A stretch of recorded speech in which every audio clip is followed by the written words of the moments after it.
عايشين وبيلعبوا بقى سنين وشباب زي الفل وبتلعب معانا كوره وبتلعب معانا كل حاجه. انا كنت بصوم في رمضان، اول يوم رمضان كنت بصوم وبروح افطر عند صاحبتي. بحب اشكر المهرجان المصري الامريكي للسينما والفنون ان هو اتاح لنا الفرصه ان احنا نعرض الافلام بتاعتنا. الفيلم بيتكلم عن لمحات سريعه عن التراث اليهودي المصري وعن تقبل الاخر. تعبنا فيه كتير، قعدنا نحضر فيه حوالي 6 شهور تقريبا قبل ما نبدا نصور فيه.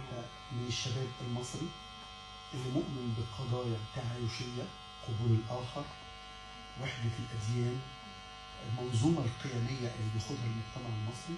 وانا كنت قدمت فيلم، هذا الفيلم اللي اتعرض من ضمن فعاليات المهرجان المصري الامريكي للسينما والفنون في دورته الثانيه، ده واحد من ابرز الافلام التي قدمت وبتحمل مضمون رائع جدا. فانا بشكرك جدا. في لجان مشاهده بتشوف الافلام بتقيمها، احنا حاطين شروط ولائحه للمهرجان. احنا 3 اتجاهات ما بنقبلش اي افلام فيهم، لا دين ولا جنس ولا سياسه، عشان نكون متفقين يعني. بغض النظر حتى لو احنا بنعرض الافلام في امريكا، يعني احنا بنعرض في مجتمع مفتوح وكل حاجه اوكي. الفيلم بيخدم قضيه، الفيلم بيحمل مضمون سينمائي مميز، عندنا مرونه فكريه استمراريه بنقدر نستوعب كل الافلام.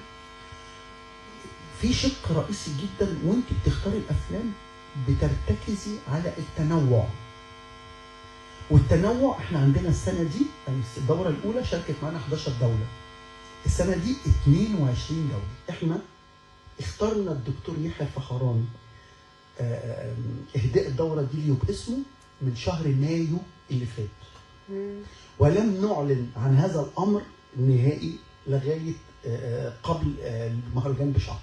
قبول الافلام يوم 15/2 وقفلناه 15/5. ليه؟ عشان كم الافلام محتاج ان الفيلم يتقيم تقييم موضوعي من خلال لجان المشاهده ثم تظهر لجنه تحكيم. بنعمل حفل تسليم الجوائز في مصر. طب ليه ما عملناش في امريكا حفل تسليم الجوائز؟ عشان مدركين ان كل صناع الافلام قد يجدوا صعوبه ان هم يروحوا امريكا نظرا لغياب التاشيره او معطلات لحصول التاشيره او لظروف معوقه اخرى ايا كانت ايه. فبالتالي احتراما لفنهم واحتراما لابداعهم قلنا نسلمهم الجوائز هنا. فتسليم الجوائز القادم في شهر يونيو اللي جاي باذن الله، ده التقليد السنوي. احنا ليه اخترنا شهر يونيو؟ برضو من ضمن التساؤلات اللي بنقولها، شهر يونيو هو الشهر الفيصلي بالنسبه لنا، انتهاء دوره ثم الاعلان رسميا عن الدوره بتاعت شهر نوفمبر القادم. ده اولا. نقطه رقم 2، بنعلن عن لجنه التحكيم الجديده في نفس اليوم. فكل دي بنعتبره كمؤتمر صحفي لما هو قادم، وبنعتبره حفل تدشين للدوره الجديده، وبنعتبره حفل تسليم الجوائز واحتفاء بكل الفنانين وكل صناع الافلام اللي شاركوا في الدوره الثانيه. محمد علي للنقد الفني كان عمل حاجه جميله ان هو فتح مرحله البكالوريوس وتخرج منه 4 دفعات والمعهد ده اتقفل. كان انا شايف ان المعهد ده كان مهم جدا استمراريته، لان احنا الناقد جميل او مهم ان هو يعني يكون متخرج على اسس ودراسات. في ناقد فني كان سيناريست او كان صانع محتوى ثم اصبح ناقد بالدراسه.